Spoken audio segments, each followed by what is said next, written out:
हर व्यक्ति को यह अधिकार है कि अपनी सुरक्षा करने के लिए मानव हित में अगर आपके ऊपर कोई प्रहार करता है तो आपको पूरा अधिकार है अपनी जान की सुरक्षा करना।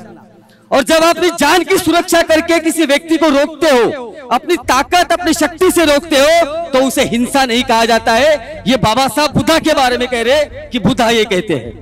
और इसीलिए बाबा साहब ने जब समता सैनिक दल बनाया, महान सत्याग्रह से लेके उसके बाद का भी इतिहास अगर आप समता सैनिक दल का देखते हो, तो बाबा साहब ने जब समता सैनिक दल बनाया, वो समता सैनिक दल किसी नेता की सिक्योरिटी करने के लिए नहीं बनाया था, किसी एक नेता क्या गार्ड बनने के लिए नहीं कहा था।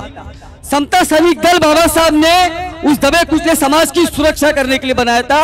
और उसी समता सैनिक दल के ऊपर इस देश का जातिवादी मीडिया बाबा साहब के जिंदा रहते हुए ये कहता है कि आपका समता सैनिक दल ये हिंसा करता है। उसका जवाब देते हुए बाबा साहब कहते हैं कि मैं अहिंसा को मानता हूं, लेकिन मैं बुज़दिलियत का सपोर्ट नहीं करता हूं। जो बुज़दिल लोग कि आपको कोई मारे और आप उसको सहन करो, मैं उसका पक्षधर नहीं हूं। और समता सैनिक दल ये कहता है कि आप हिंसा नहीं करोगे, लेकिन अगर आपके समाज पर हिंसा होगी तो उसको आप जरूर रोकोगे, पूरी ताकत से रोकोगे। और दलित पैंथर ने मेरे ख्याल से उसके बाद वो काम बहुत पुरजोर तरीके से किया। चैत्यभूमीच्या परिसरात, बाबासाहेबांच्या स्मारकाच्या परिसरात मी घोषणा करत आहे की 4 जूनच्या नंतर हा जयवार आंबेडकरी समाजाची ही जी चाललेली हा अधपात आहे, हा अधपात रोखण्यासाठी तो सगळ्या ताकदीनिशी, त्याचं वय 82 असेल, 81 असेल, काही त्याला चालता येत नसेल, बोलता येत नसेल, म्हणून हा जयवार 4 नंतर आंबेडकरी समाजाच्या भवितव्यासाठी तो रस्त्यात उतरणार आहे। आपण जर माझ्या बरोबर येणार असाल तर मी तुमच्या पुढे असेल, तुम्ही माझ्या बरोबर असले पाहिजे। मी तुमचा नेता होणार नाही, मी तुम्हा सगळ्यांना नेतृत्व देणार ते विचार करतोय।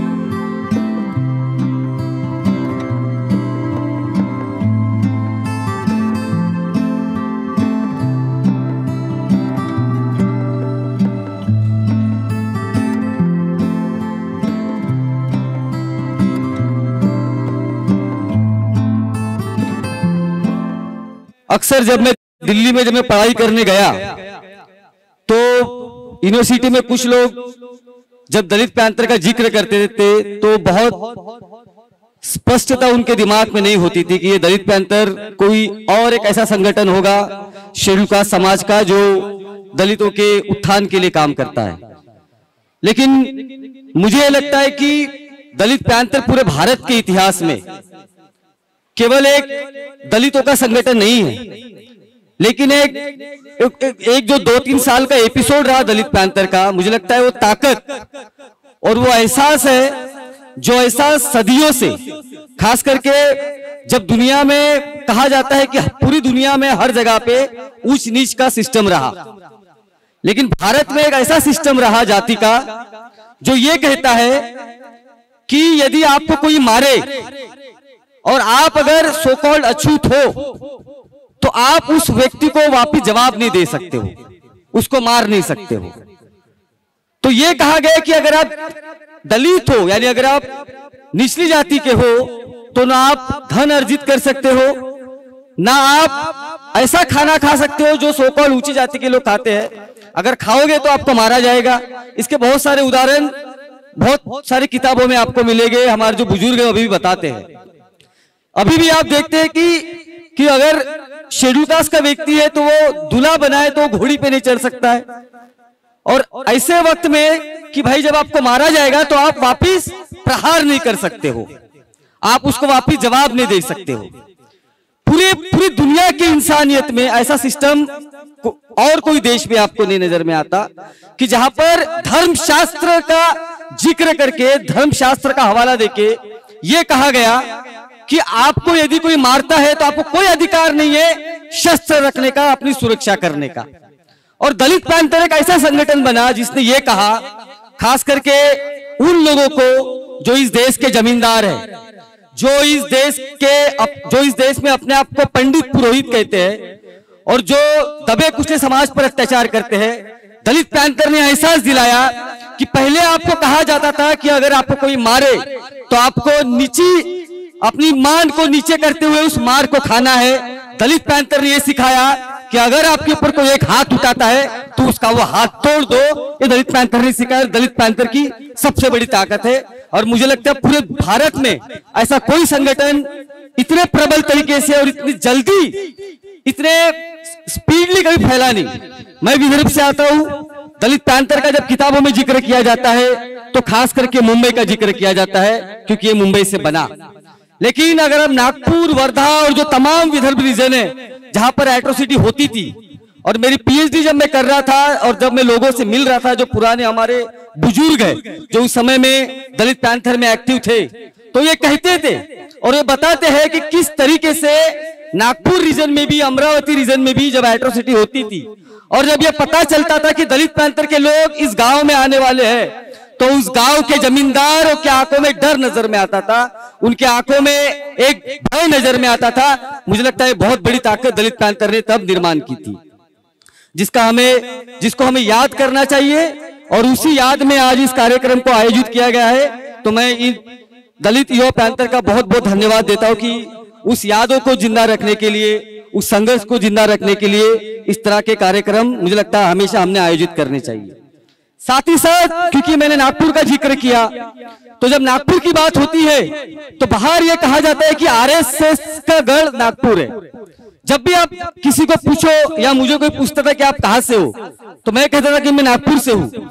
तो दूसरा जवाब यह होता था उनकी तरफ से, अरे आरएसएस नागपुर से हो तो आरएसएस का हेडक्वार्टर है वहां पे। मैं उनको हमेशा कहता था कि नागपुर आरएसएस के हेडक्वार्टर से नहीं जाना जाता है। नागपुर इस देश में, इस दुनिया में सबसे बड़ी धर्म क्रांति के लिए जाना जाता है जो बाबा साहब ने 1956 में की थी। और ये जो हमारी ताकत है, ये जो हमारा इतिहास है, जो बार बार इस देश के मीडिया ने, इस देश के सो कॉल्ड विचारवंतों ने अलग अलग जगह से हमारे इतिहास को दफनाया है। ऐसे कार्यक्रम करके, छोटे मोटे बड़े सभी तरह के कार्यक्रम करके हमारे इतिहास को हमें बार बार खुरेदना है, उन गड़े मुर्दों को बार बार उखाड़ना है।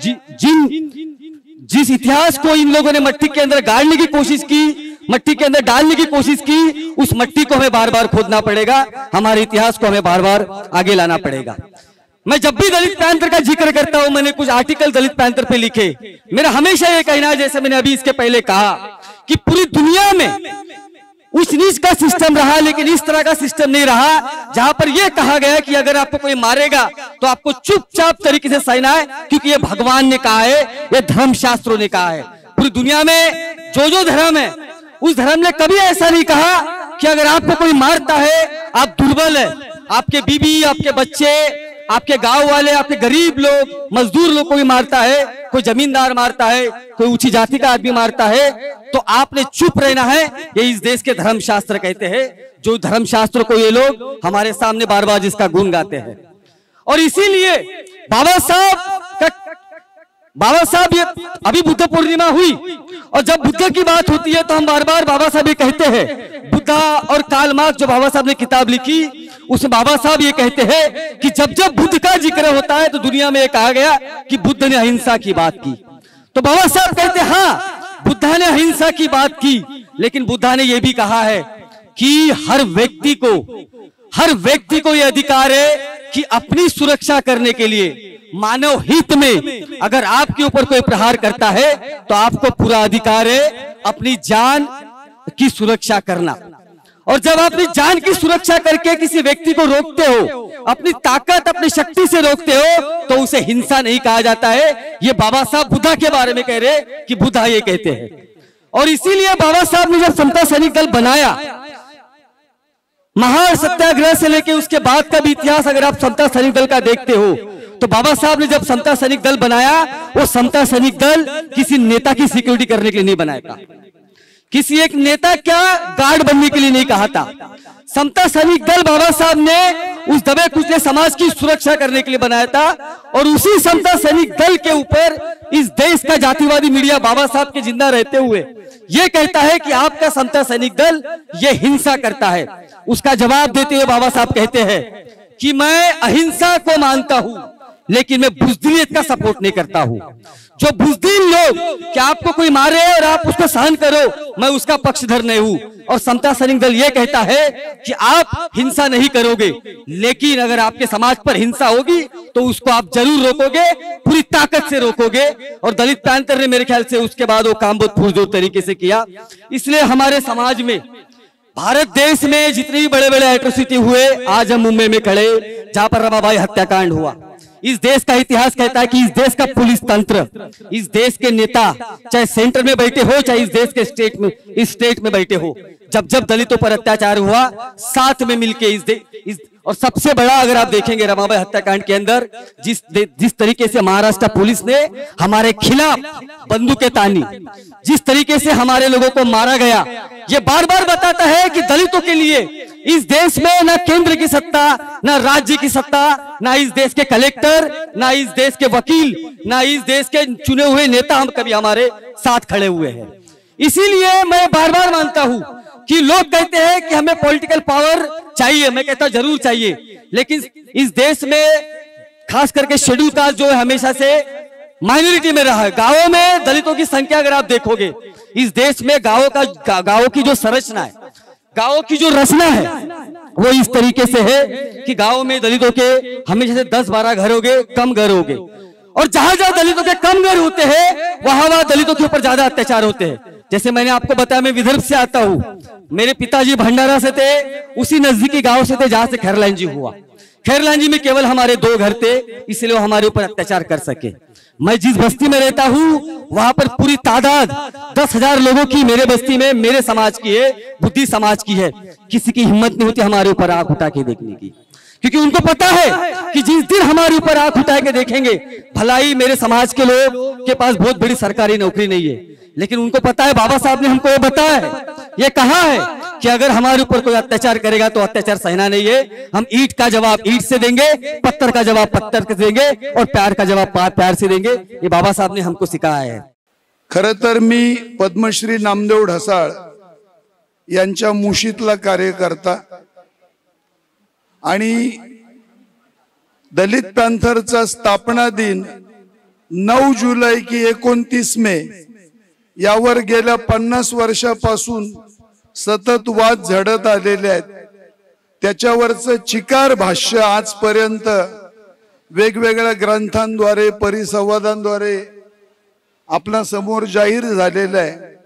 त्यामुळे या वादात मी काही जात नाही आणि कुणी जाऊही नये, कारण पॅंथरच्या स्थापनेपासून या 3 मुद्द्यांवर दलित पॅंथरचा संस्थापक कोण, दलित पॅंथर का फुटली आणि दलित पॅंथरचा स्थापना दिन कुठला, याच्यावर आता एवढं चर्वी-चवर्ण झालेलं आहे, मला वाटतं त्याच्यावर कुणी भाष्यही करू नये। मी या ठिकाणी खास आलो, निलेश मोहितेने मला आग्रह केला आणि मी मनापासून आलो। ते येण्याचं कारण असं आहे की आज दलित पॅंथरचा वर्धापन दिन जो 50 वर्षाचा झाला तो 2022 ला झाला आणि आज 2024 आहे आणि 2024 ला आज दलित पॅंथर 52 वर्षाची झालेली आहे। परंतु ही 52 वर्षाची पॅंथर आज तिची महाराष्ट्रातली जर अवस्था पाहिली दलित चळवळीची, तर आज आपण कुठे उभे आहोत आणि आपल्या या कुणी किती जरी आपण आत्ममुग्धतेमध्ये दंग असलो तरी पण दलित चळवळीची आज जी शोकांतिका झालेली आहे, वैधानिक पातळीवर, सांस्कृतिक पातळीवर, सामाजिक पातळीवर, तर मला वाटतं इथून पुढच्या काळात आपण जुन्या भांडवलावर जसं म्हणजे वाडवडिलांच्या नावलौकिकावर फार काळ दिवस काढता येत नाहीत, त्या पद्धतीने आता हे वैभव आहे, हा इतिहास आहे आणि हे मान्य केलंच पाहिजे की आंबेडकरोत्तर कालखंडामध्ये 70च्या दशकामध्ये दलित पॅंथरचा जो झंझावात उभा राहिला आणि या सर्व मंडळींनी दलित पॅंथरसाठी जे योगदान दिलेलं आहे, मग ते नामदेव दादा ढसाळ असतील, राजाभाऊ ढाले आहेत, भाई संगारे आहेत, इथे उपस्थित असलेले जवी पवार आहेत, अर्जुन भाऊ डांगळे आहेत, अविनाश महातेकर आहेत, लतीफ काठीक आहेत, ज्ञात अज्ञात हजारो कार्यकर्ते आहेत महाराष्ट्रामधले. परंतु दलित पॅंथरचा जेव्हा मी विचार करतो, खरं तर मला हे कधी कधी ज्येष्ठ पॅंथर नेते मला संकोचल्यासारखं होतं. कारण दलित पॅंथर स्थापन झाली तेव्हा मी 10 वर्षाचा होतो. बबन सरोदे आणि आमची सिद्धार्थ कॉलनीतली पिढी ती त्यावेळेला आम्ही कुतूहलाने पाहायचो या सगळ्या मंडळींकडे. आणि माझं सार्वजनिक जीवनाची सुरुवात ही अर्जुन भाऊ डांगळेंच्या बोटाला धरून झालेली आहे आणि माझ्या आयुष्याचा कळस हा नामदेव ढसाळ आहे. पण असं जरी असलं तर आज या देशातली स्थिती काय दलित चळवळीची, आज आपण पाहतोय की 18व्या लोकसभेसाठी काल परवाच मतदान झालेलं आहे. येत्या 4 तारखेला या देशातली पुढची राजकीय दिशा कुठली असेल हे चित्र स्पष्ट होणार आहे.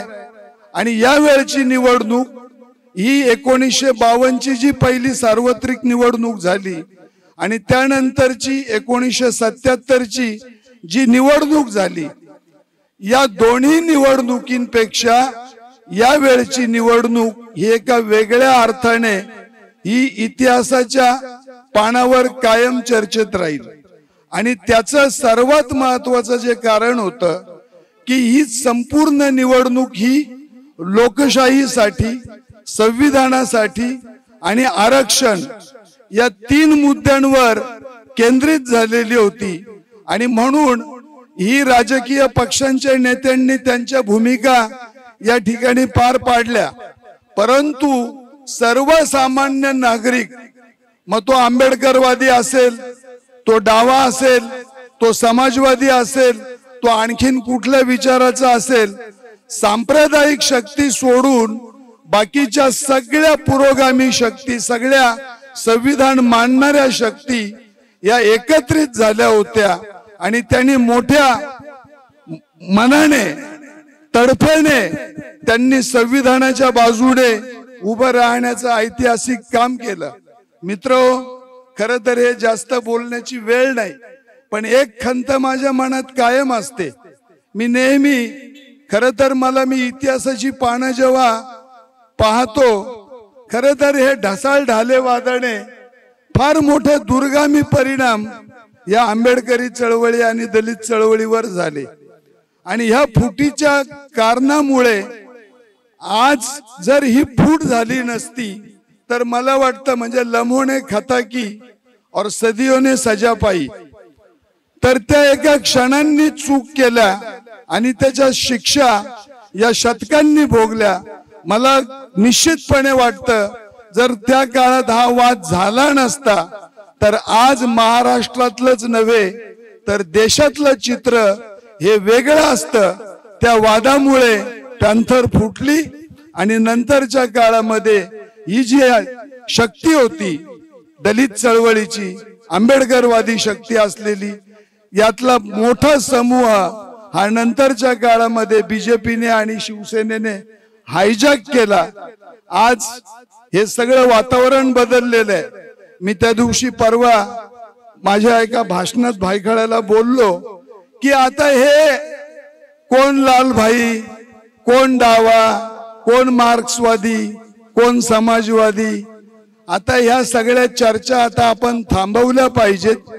आज या देशातलं चित्र विदारक असं होतं की 131 खासदार भारताच्या संसदेमध्ये होते, परंतु 10 वर्षाच्या मोदीच्या राजवटीमध्ये एवढे शासन निर्णय मागासवर्गीयांच्या आणि दलितांच्या विरोधात झाले, परंतु या 131 मागासवर्गीय खासदारांपैकी कुणीही तोंड उघडलं नाही. आणि सर्वात महत्वाचं, गेल्या 10 वर्षामध्ये नरेंद्र मोदी सत्तेवर आल्यानंतर नरेंद्र मोदी सरकारने पहिलं काम जर काय केलं असेल तर त्यांनी नीती आयोग आणला. आणि जी इकॉनॉमी असते आपली पंचवार्षिक योजना, ही प्लॅन इकॉनॉमी मध्ये तुमच्या सामाजिक कल्याणाला, तुमच्या समाज कल्याणाच्या हिताला प्राधान्य दिलं जातं. आणि ती प्लॅन इकॉनॉमी ही भांडवलदारांच्या हिताच्या आड येते. आणि इथे त्यांना मार्केट इकॉनॉमी, बाजार केंद्रित अर्थव्यवस्था इस्टॅब्लिश करायची होती. म्हणून त्यांनी सर्व संविधान विरोधी निर्णय गेल्या 10 वर्षात घेतले. आणि ही घटना, भारतीय राज्य घटना, ही त्यांना त्यातल्या 2 शब्दांमुळे, जो धर्मनिरपेक्षता आणि समाजवाद, या 2 शब्दांमुळे ती अडसर ठरत होती.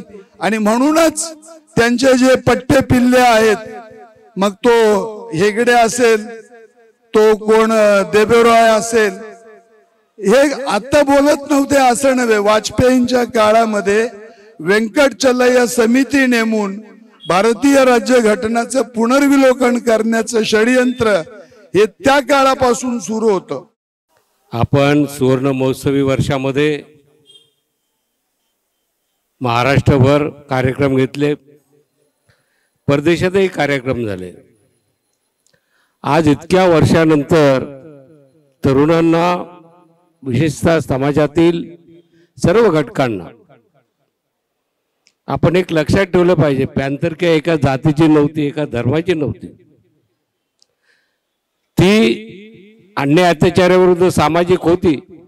पण या देशातला गोरगरीब माणूस, कष्टकरी माणूस, जो सामाजिक आर्थिक विषमतेचा बळी ठरलेला आहे, त्याला एक सामाजिक न्याय मिळावा, इत्या धनदानग्या प्रवृत्ती, सरंजामी प्रवृत्ती आणि जातीयवाद आणि धर्मांध प्रवृत्तीपासून जे या देशाचं संविधान त्यावेळेस बाबासाहेब आंबेडकरांनी लिहिलं, त्या संविधानामध्ये मूल्य होती, जीवन मूल्य होतीच. काय होतं या अगोदर, काय होतं संविधानाच्या अगोदर किंवा ब्रिटिश येण्याच्या अगोदर? कायद्याचं राज्य नव्हतं. ब्रिटिश आले, कायद्याचं राज्य आलं. आज आपण ऐकलं की मनुस्मृतीचं दहन झालं. त्याप्रमाणे जातीच्या उच्च नीच उतरंडी होत्या इथे. आणि विशिष्ट वर्गाने शिक्षण घ्यायचं, त्यांच्या हाती सगळ्या ज्ञानाच्या आर्थिक नसणाऱ्या त्यांच्याकडे सगळ्या होत्या, परंतु त्यांच्या पायाखाली छप्पर नव्हतं, पायाखाली जमीन नव्हती, डोक्यावर छप्पर नव्हतं. सत्ता, संपत्ती आणि प्रतिष्ठापासून जो वंचित होता, असा गोरगरीब माणूस, कष्टकरी माणूस, तो कामगार असेल, आदिवासी असेल, दलित असेल, भूमिहीन असेल, अशांना एक प्रकारचा सामाजिक आणि आर्थिक न्याय मिळत नव्हता. अशा काळात जे लढे झाले आणि त्यात मग जातीच्या नावावर आणि धर्माच्या नावावर जे अत्याचार झाले, मग त्यावेळेचं शिरसगाव असेल, ब्राह्मणगाव असेल, एरणगाव असेल, बळी दिले जात होते, स्त्रियांची नग्न दिनं काढली जात होती. आणि अशा वेळी त्यावेळेचा तरुण बघत होता की रिपब्लिकन चळवळीमध्ये काय चाललंय.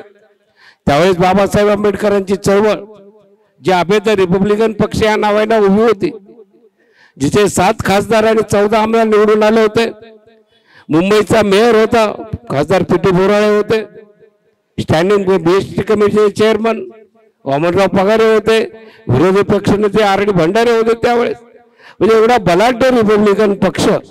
त्यानंतर त्याची जे तुकडे झाले आणि नंतरच्या काळामध्ये आपण बघितलं की अभिसरणाच्या नावाखाली एक कुठेतरी एक काँग्रेस आणि रिपब्लिकन समझोता झाला. कुठच्या पक्षाची समझोता करायला हरकत नव्हती, परंतु समाजाचे प्रश्न जे ऐरणीवर होते ते सोडवण्याऐवजी कुठेतरी राजकीय सौदेबाजी सुरू झाली. आपल्याला माहित असेल की बाबासाहेब आंबेडकरांची भूमिका ही पहिल्या त्यांच्या कास्ट इन इंडिया हा जो निबंध लिहिला त्यांनी, त्यावेळेस त्यांनी सांगितलं या देशामध्ये जातीची उतरंड आहे, आर्थिक, सामाजिक, सांस्कृतिक उतरंड आहे आणि या उतरंड आपण पहिल्यांदा मोडली पाहिजे. म्हणून सामाजिक पुनर्रचना झालं पाहिजे. पुनर्रचना सोशल रिकन्स्ट्रक्शन हा बाबासाहेब आंबेडकर यांनी त्यांच्या पहिल्या कास्ट इन इंडियामध्ये निबंधात मांडला होता. आणि ही सामाजिक पुनर्रचना करण्यासाठी आपण त्यांना एक परिवर्तनाची लाट देते. म्हणजे आंबेडकरी चळवळीचं तत्वज्ञान हे सम्यक परिवर्तन आहे. आज जे RSS वाले आणि भाजपवाले जे सांगतात की सामाजिक समरसता पाहिजे आम्हाला, म्हणजे सामाजिक समरसता म्हणजे नुसतं बोलणं, आपण चहा पिणं वगैरे झालं. काँग्रेसवाले त्या काळात सांगायचे आपण सामाजिक अभिसरणाची भूमिका घ्यायची, म्हणजे आपण थोडंसं राजकीय देवाणघेवाण आणि थोडंफार एकत्र एक पुढची स्टेप घ्यायची. परंतु आंबेडकरी चळवळीची भूमिका ही अभिसरणाचीही नव्हती, समरसतेची नव्हते. आंबेडकरी चळवळीची भूमिका ही सम्यक परिवर्तनाची आहे. टोटल सामाजिक चेंज, सम्यक क्रांती ही म्हणजे एक सामाजिक आर्थिक परिवर्तनामध्ये जे जे विषम व्यवस्था आहे, आर्थिक आणि सामाजिक न्यायाच्या खाली जे जे विषयामध्ये खाली वरवंट्याखाली जे जे चिरडले गेलेले आहेत, कुठच्याही जातीचा असो कुठच्याही धर्माचा असो, तो दलित पॅंथरला आणि रिपब्लिकन पक्षाला अभिप्रेत होता. बाबासाहेबांनी रिपब्लिकन पक्षाची स्थापना काय केली? 1936 साली. त्याच्या अगोदर त्यांचा झेंडा स्वतंत्र मजूर पक्ष होता आणि स्वतंत्र मजूर पक्षाचा झेंडा लाल होता त्यावेळेस कोणी होते. आणि 14 आमदार निवडून आले होते. आचार्य मोवा दोंदे, भाऊसाहेब राऊत आणि शामराव परोळेकर यांचे गोदाताईचे परोळेकर, शामराव परोळेकर हे सगळे बाबासाहेबांच्या स्वतंत्र मजूर पक्षाच्या याच्यावर निवडून आले होते. परंतु 42 साली ज्यावेळेस क्रिप्स कमिशन आलं, लॉर्ड क्रिप्सचं एक कमिशन आलं या देशातील अस्पृश्य लोकांचं एक अभ्यास करण्यासाठी, त्यावेळेस बाबासाहेब आंबेडकरांची भूमिका होती या देशामध्ये कामगारांच्या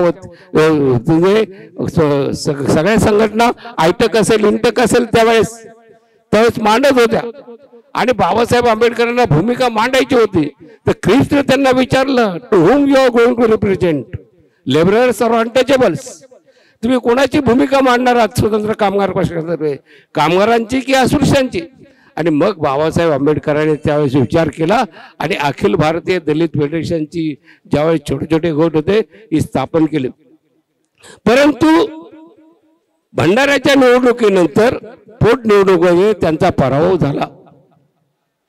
आपल्याला माहित आहे, त्या इतिहासात मी जात नाही. पण बाबासाहेब आंबेडकरांना वाटलं, बाबासाहेब आंबेडकरांना कधी एक जातीय आणि एका पाच्यावर पक्ष उभा करायचा नव्हता. सुरुवातीचे त्यांच्या काळामध्ये संबंध, इव्हन आपण प्रबोधनकार ठाकरेंचं नाव घेतो, चिटणीस होते, मग त्यांचे आचार्य मोवा दोंदे होते, सुर्वेनाना टिपणीस होते, भाई अनंत चित्रे होते, इथेच राहिला होते ते. असे सगळे लोक बाबासाहेब आंबेडकरांच्या सभोवती जमा झाले होते, सगळे जाती धर्माचे. आणि त्याच आयुष्याच्या संध्याकाळी बाबासाहेब आंबेडकरांनी आपल्याला रिपब्लिकन पक्षाचं हत्यार दिलं. कारण ह्या देशामध्ये लोकशाही टिकवायची असेल तर खऱ्या अर्थाने प्रबळ आणि प्रमुख असा विरोधी पक्ष पाहिजे. आणि मी जास्त ह्या वेळेस बोलत नाही, फक्त आपल्याला आता बाबासाहेब आंबेडकरांच्या तुम्ही चिरफळ्या इतक्या झालेल्या आहेत, पॅंथरच्या आणि रिपब्लिकन पक्षाचे इतके गट झालेले आहेत. परंतु आंबेडकरी चळवळीच्या, बाबासाहेब आंबेडकरांनी आंबेडकरी चळवळीतल्या आणि या देशातल्या लोकशाहीवादी विश्वास असलेल्या लोकांना जे संविधान दिलेलं आहे, त्या संविधानाचं टिकवण्याचं राजकीय शहाणपण हे भारतीय जनतेमध्ये निश्चितच आहे. आणि म्हणूनच आता सुरेश केदारे यांनी सांगितल्याप्रमाणे सगळ्यांनी आपले मतभेद बाजूला ठेवून या देशामध्ये ज्यावेळेस हुकुमशाही की लोकशाही हा प्रश्न उभा राहिला, त्यावेळेस सगळे पक्ष, सगळे जे जे लोकशाहीवादी पक्ष होते आणि एकाधिकारशाहीकडे नरेंद्र मोदीचं सरकार झुकत होतं, त्यावेळेस आपण सगळे मतभेद बाजूला ठेवून निघाले. शिवसेना भवनमध्ये बैठक झाली. कधी न जाणारे लोक, मग त्यात कम्युनिस्ट पक्षाचे लोक होते, मुस्लिम समाजाचे लोक होते, रिपब्लिकन चळवळीतले असे लोक. त्या दिवशी अरुण सावंत म्हणाले होते, आज शिवसेना भवनच्या भिंतीत थरारल्या असतील आणि एकमेकाची तोंड न पाहणारी माणसं एकत्र आली पाहिजे.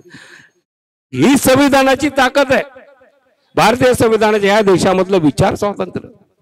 आणि आज चाललंय काय, संविधानामध्ये जी मूल्य होते, एक माणूस एक मूल्य, जातीच्या धर्माच्या नावावर भांडणं लावायची.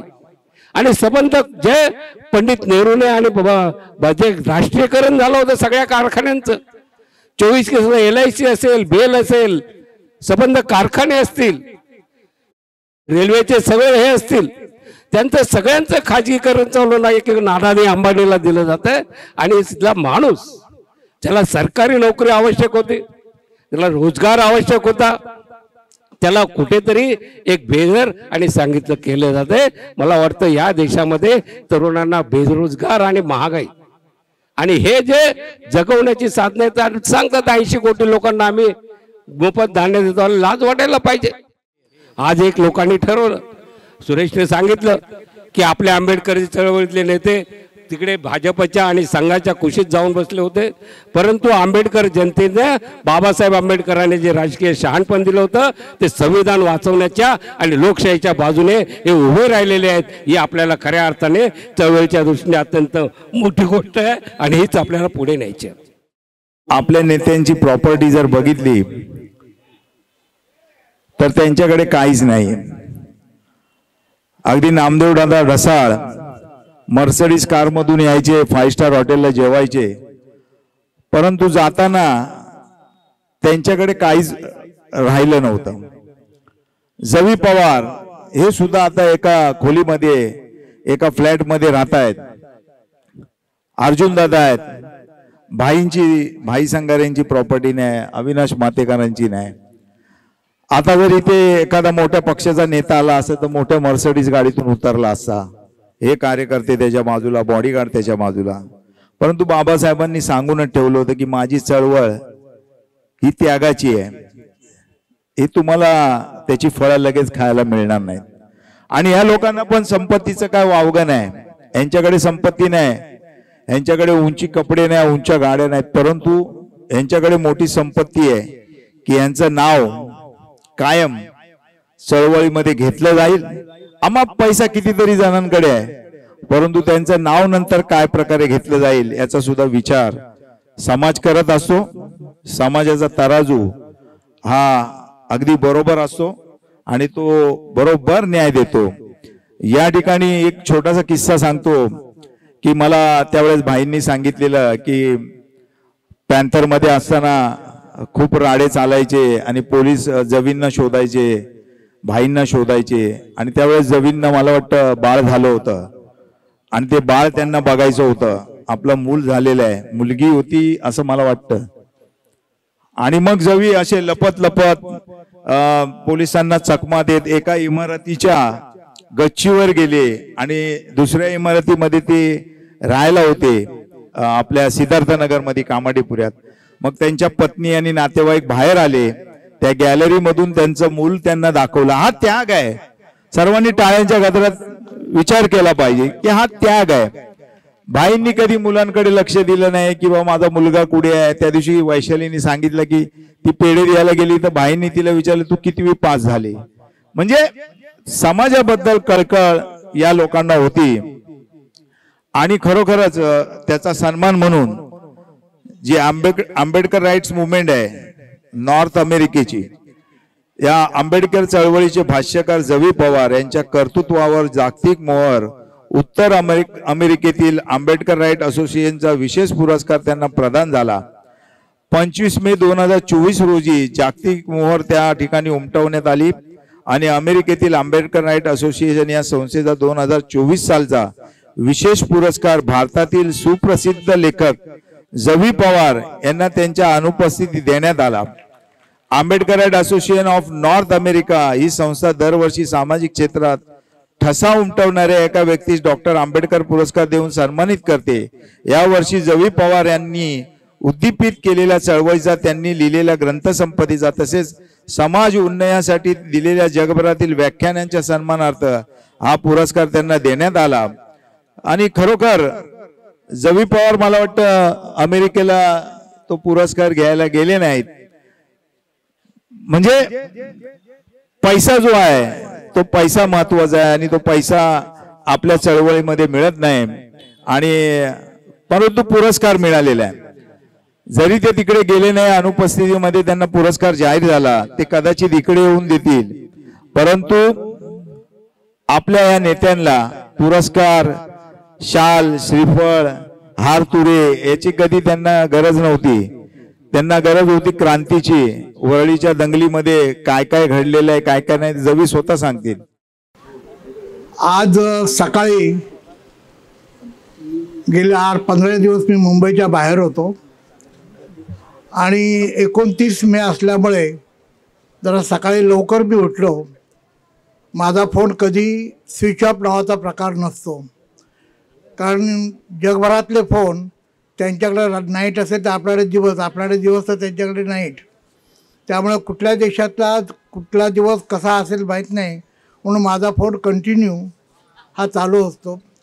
सकाळी उठल्यानंतर जेव्हा मी माझा मोबाईल सुरू केला म्हणजे पाहिला, तेव्हा दलित पॅन्थरच्या जवळजवळ 15 संघटना, वेगवेगळ्या नावाच्या संघटना आहे.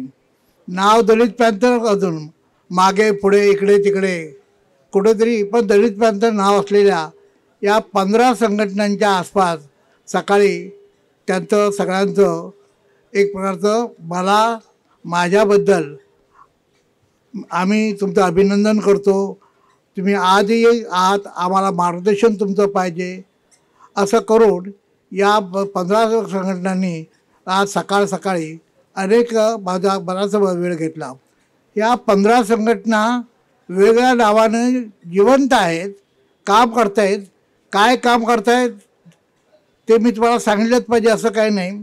बरीच मंडळी ही व्यवहारवादी आहेत, व्यवहार करतात. जरा कुठंतरी काय झालं की आंदोलन करायचं आणि त्या बदल्यात भरपूर काही मिळवायचं, असेही काही प्रकार होत आहेत. परंतु महाराष्ट्रामध्ये अशा प्रकारच्या संघटना आहेत. म्हणजे दलित पॅन्थरच्या रूपानं जवळ 15 संघटना आहेत. रिपब्लिकन पक्षाच्या नावानं का रिपब्लिकन या संकल्पनेच्या आधारे 52 संघटना आहेत रजिस्ट्रेशन झालेल्या, 52 संघटना. आता ह्या 52 संघटना, ह्या 15 संघटना आणि वेगवेगळ्या प्रकारच्या ज्या सगळ्या संघटना आहेत, त्या सगळ्या संघटनेच्या प्रत्येक अध्यक्षाला वाटतं की आपण ऑल इंडियाचाच अध्यक्ष आहोत. तो गल्लीचा असला तरी तो ऑल इंडियाचा असतो आणि प्रत्येकाला ऑल इंडियाचा अध्यक्ष व्हायची इच्छा असते. त्याला माझा नाईलाज आहे, मी त्याला काही नाही म्हणू शकत नाही, जो तो ऑल इंडियाचा नेता आहे. आज आपल्याला मी अत्यंत कमी वेळात आपल्याशी बोलणार आहे आणि ते देखील मी आज मुद्दाम या ठिकाणी आलो आहे. त्याचं कारण हा कार्यक्रम चैत्यभूमीच्या परिसरात आहे. हा कार्यक्रम चैत्यभूमीच्या परिसरात आहे आणि इथं मगाशी आल्यापासून माझे दोन्ही सहकारी म्हणजे अर्जुन डांगरे आणि आपले नामदेव ढसाळे यांचे त्या काळातले सहकारी, या दोन्ही मंडळींनी मला जे सांगितलं, जे माझ्याकडून अपेक्षा केली, ती मी अपेक्षाबद्दल आपल्याशी बोलणार आहे. अर्जुनराव गेले कित्येक म्हणजे गेले 2-3 वर्ष मी मुद्दाम म्हणतोय, त्याच्या आधीचं नाही, 2-3 वर्ष मला एक विशिष्ट प्रकारचे लोक हे मला घेऊन जिकडे तिकडे फिरत आहेत आणि त्यांच्यासाठी मी अनेक ठिकाणी गेलो आहे. अगदी भंडाऱ्याला गेलो, नागपूरला गेलो, अनेक ठिकाणी गेलो आणि त्या सगळ्यांचं एकच मत पडलं आहे, ते खरं आहे की खोटं आहे. ते मनापासून बोलतात, काळजापासून बोलतात, हृदयापासून बोलतात की नाही हे मला माहीत नाही, पण त्या प्रत्येकाचं अर्जुनराव एकच लोकांचं म्हणणं आहे की जवी तुम्ही आता स्वतः रस्त्यात उतरल्याशिवाय या समाजाचं काही खरं नाही. आता मी उतरल्यानंतर या समाजाचं भलं होईल असं ज्याला वाटत असेल, खरं वाटत असेल तर, कारण मी नागपूरच्या 3 सभा मोठ्या सभा पाहिल्या आणि त्या सगळ्या लोकांनी तिथं अशी अपेक्षा व्यक्त केली आणि त्यावेळेला माझ्याबरोबर कोण असायचे, माझ्याबरोबर BG कोळसे पाटील असायचे. BG कोळसे पाटील आणि जयवी पवार यांच्या त्या संयुक्त अशा सभा झालेल्या आहेत. आणि आपल्याला मी मुद्दाम सांगू इच्छितो की इतक्या प्रचंड प्रमाणात लोक आता माझ्या पाठी लागलेले आहेत की त्यांचं म्हणणं आहे की बाबासाहेबांच्या विचारापासून जराही दूर न गेलेला कुठल्याही राजकीय पक्षाचा सगळ्यांनी आमिष दाखवले, सगळ्यांनी सगळ्या प्रकारचे सत्कार करण्याचा प्रयत्न केला, पदं देण्याचा प्रयत्न केला, सगळं काही देण्याचा प्रयत्न केला, परंतु त्या सगळ्यांना मी लाथ मारलेला, ठोकारलेला माणूस आहे. आणि म्हणून असा म्हणून जो केवळ बाबासाहेब आंबेडकर यांच्याच विचाराचा आहे, माझ्यावर कुठल्या प्रकारचा स्टॅम्प नाही, मी कम्युनिस्ट नाही, मी समाजवादी नाही, मी अमुक नाही. मी जर कोण असेल तर तो फक्त आंबेडकरवादी आहे, दुसरा माझ्यावर कोणताही स्टॅम्प नाही. आणि आजची अशी अवस्था आहे, इतकी भयान अवस्था आहे. 1972 साली जेव्हा आम्ही दलित पॅंथरची स्थापना केली त्यावेळी ते चित्र होतं. माता भगिनींना आता सांगायला मला खरं तर वाईट वाटतं की त्यावेळेला त्याच्या नग्न मिरवणुका काढल्या जात होत्या, नग्न दिंडी काढल्या जात होत्या. त्याला नग्न करून त्यांना फटके मारत त्यांना गावभर झिंडलं जातं. त्या काळामध्ये आमच्याकडं कुठल्या प्रकारची ताकद नव्हती. मोबाईल असता तर काय चांगलं झालं असतं, मी मुळीच म्हणत नाही. मोबाईल नव्हते म्हणूनच आम्ही त्या काळात अशा गोष्टी केल्या. मोबाईल असते तर जो प्रत्येक आपला नेता झाला असता, जो अध्यक्ष झाला असता. मोबाईल नव्हते म्हणून आमची चळवळ हीच मोबाईल होती. उदाहरणार्थ मी सांगतो, समजा एखाद्या का गावामध्ये मेलेलं कुत्रे विहिरीत टाकलं असेल आणि माझ्यासारखा माणूस दादाभाऊ साळवे सारख्या एखाद्या माणसाला, MD गायकवाड सारख्या माणसाला घेऊन गेला तर त्याच्यावर त्याला मानगुट पकडायचा. कोणाची मानगुट पकडता? गावच्या पाटलाची, सरपंचाची. आणि तो म्हणत आम्ही सांगायचं सरपंचा ते पाणी पी, जे आम्ही पाणी प्यावा सुद्धा वाटतं, ज्याच्यामध्ये मेलेले कुत्रे टाकले, कुजलेले कुत्रे टाकले, ते पाणी आम्ही जर प्यावासं वाटत असेल तर ते पाणी आधी तू पी. आणि त्याची मानगुटी धरून आमचा दादाभाऊ साळवे त्याला ते पाणी प्यायला लावत होता. आणि हे जेव्हा पाणी पित होते त्यावेळेला आसपासच्या गावामध्ये एक वातावरण होतं, एक कुठली तरी धाड आले, एक कुठली तरी वगैरे लोक आलेत की जे अशा प्रकारचं. आणि मग सगळे गावं अशा प्रकारे त्यावेळेला आमची प्रचार यंत्रणा, त्यावेळेला पवारसाहेब, त्यावेळेला दीपक, त्यावेळेला आमची प्रचार यंत्रणा ही वर्तमानपत्र नव्हती. त्यावेळेची आमची प्रचार यंत्रणा ही लोक स्वतःवरूनच करायची अशी अवस्था होती. आज अत्यंत वाईट दिवस आलेत. आंबेडकरी समाजाला अत्यंत वाईट दिवस आहे. समाजाचा खोल गर्दीत चाललाय. आणि म्हणून या समाजाला जर काही करता येत असेल तर ते करण्यासाठी जर मी पुढे आलो, 15 दलित पॅंथरच्या संघटना, 52 रिपब्लिकन पक्षाच्या संघटना, अनेक वेगवेगळ्या संघटना, या सगळ्या संघटना आज तरी त्यांना माझ्याबद्दल आपुलकी आहे. आज तरी ते मला ते माझ्याबद्दल चांगलं बोलत आहेत. या सगळ्या लोकांना एकत्र घेऊन मी जर उद्याची लढाई लढायला रस्त्यात उतरलं, लोकांचं म्हणणं आहे जयवीर पवार आता तुम्हीच रस्त्यात उतरा, तुम्ही जोपर्यंत रस्त्यात उतरत नाहीत तोपर्यंत दलित पॅंथरच्या काळात जसं तुम्ही उतरलात आणि त्यानंतर एक संपूर्ण इतिहास बदलला आहे, तसा ह्या आंबेडकरी चळवळीचा इतिहास बदलायचा असेल. कारण मी आपल्याला माहिती आहे रिपब्लिकन पक्षाच्या आम्ही 3 ऐक्य केले आणि एका ऐक्याच्या वेळे केवळ ऐक्य फुटल्यानंतर तो आपल्याला माहिती आहे जुहूसारख्या ठिकाणी मला नग्न करून मी मेलो म्हणून सोडलं, इतकं मला मारलंय. म्हणजे या चळवळीमध्ये सगळ्यात जास्त मार खाणारा मीच माणूस आहे. माझ्या इतका कोणी मार खाल्लेला नाही. आणि म्हणून त्यासाठी आता असं वाटतंय की आता मेलो तरी चालेल, माझे दिवस फार कमी आहे. मी आता उतरंडीला चाललोय, आता मी मावळतीला चाललोय. या मावळतीला जाता पुन्हा एकदा दिवा जसा दाताला एकदा भडकतो, दिवा जसा मोठा होतो, वाद जशी मोठी होती तशा प्रकारची एकदा मी ही वाद मोठी व्हायची माझी इच्छा आहे. आपण साथ द्याल का? आपण जर साथ देत असाल तर 4 जूनच्या रिझल्ट नंतर माझं सगळं आयुष्य तुमच्या समोर आहे, अगदी आरशासारखं आहे. त्यात आंबेडकर फॅमिली बरोबर आंबेडकर फॅमिलीला केलेली मी मदत, तर आंबेडकर फॅमिली बरोबर माझा असलेला सहभाग, या सगळ्याचा विचार करून आता मला केव्हा तरी कठोर व्हावं लागेल. आणि कठोर व्हायची आयुष्यातल्या शेवटच्या क्षणाला कठोर होऊन कुणाची बाण विस्तार न ठेवता, कुणाची पर्वा न करता मी पुन्हा एकदा आंबेडकर चळवळीला एक वेगळ्या प्रकारची ऊर्जा देण्याचा प्रयत्न करणार आहे. वेळ फक्त 4 जूनची वाट बघतोय. 4 जून संपल्यानंतर हा जो काही निकाल येईल त्या निकालाच्या आधारे हे मी काम करणार आहे. आज मी या ठिकाणी घोषणा करत आहे, चैत्यभूमीच्या परिसरात बाबासाहेबांच्या स्मारकाच्या परिसरात मी घोषणा करत आहे की 4 जूनच्या नंतर हा जयवीर पवार आंबेडकरी समाजाची ही जी चाललेली हा अधपात आहे, हा अधपात रोखण्यासाठी तो सगळ्या ताकदीनिशी, त्याचं वय 82 असेल 81 असेल, काही त्याला चालता येत नसेल, बोलता येत नसेल, म्हणून हा जयवीर पवार 4 नंतर आंबेडकरी समाजाच्या भवितव्यासाठी तो रस्त्यात उतरणार आहे.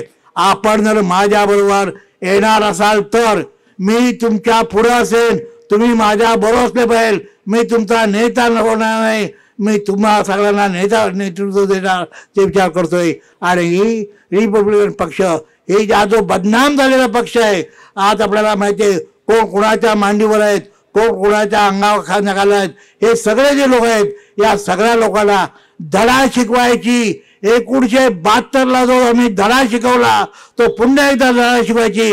मी या ठिकाणी आज इथं एक प्रकारची मी हे करतोय, प्रतिज्ञा करतोय आणि कोणत्याही परिस्थितीत आंबेडकरी समाजाला या अधपतापासून मी वाचवण्याचा प्रयत्न करणार अशी अपेक्षा करतो. आपण सगळ्यांनी, माझ्या प्रिय बंधूंनो, माझं गेले अनेक वर्षाचं आयुष्य तुमच्या समोर आहे, माझा त्याग तुमच्या समोर आहे, माझी पुस्तकं तुमच्या समोर आहे. आज तर जागतिक कीर्तीचं मला पारितोषिक मिळालंय.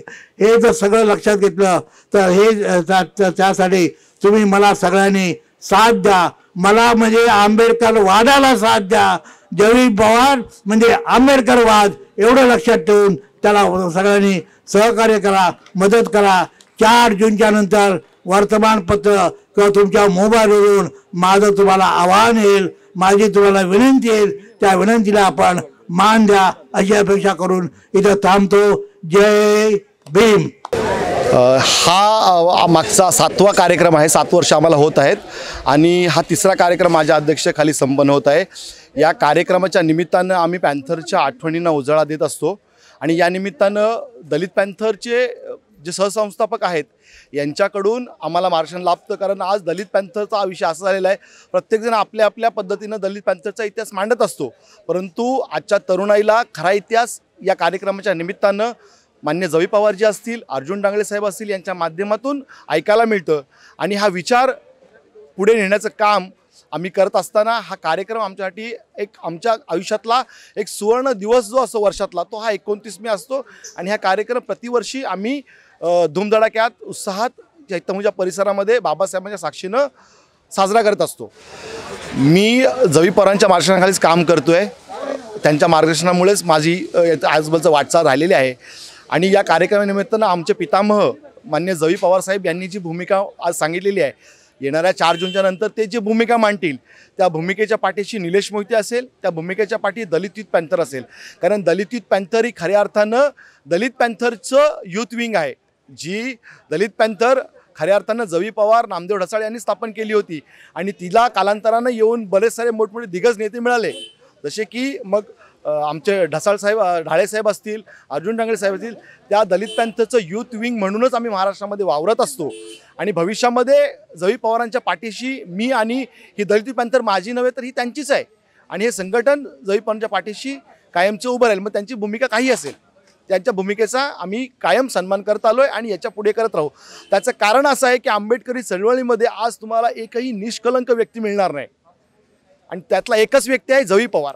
जयवीर पवारांना कुठल्याही पक्षानं असं त्यांना विचारमंचावर घेतलं असतं, त्यांना हवं ते पद मिळालं असतं, त्यांना हवे तेवढे पैसे मिळाले असते, त्यांना घर भरता आलं असतं, परंतु जयवीर पवारांनी कधीही आंबेडकरी विचार सोडला नाही, आंबेडकरी घराणं सोडलं नाही. आणि म्हणून जयवीर पवारांच्याबद्दल आमच्या तरुणांच्या मनामध्ये असलेला अभिमान आणि स्वाभिमान आदर आहे. त्यांनी त्यांच्या भूमिकेपासून तसभर कधीही हल्ले नाही. ज्याप्रमाणे आपल्या उभ्या आयुष्यामध्ये बाबासाहेब बुद्धांच्या विचारापासून हल्ले नाही, त्याचप्रमाणे जयवीर पवार आपल्या उभ्या हयातीमध्ये आजच्या शेवटच्या पर्वामध्येही त्यांनी आंबेडकरी विचारांशी बेईमानी केली नाही, त्या विचारांचे हल्ले नाही. आणि म्हणून मला विश्वास आहे येणाऱ्या काळात ही जयवीर पवार जो निर्णय घेतील तो आंबेडकरी चळवळीच्या हितावक असेल, या विचारांना पुढे घेऊन जाणार असेल. आणि त्या विचारांच्या पाठी निलेश मोहिते, दलित पॅन्थर, जी दलित पॅन्थरची युथ विंग आहे ती कायमपणे उभी राहील.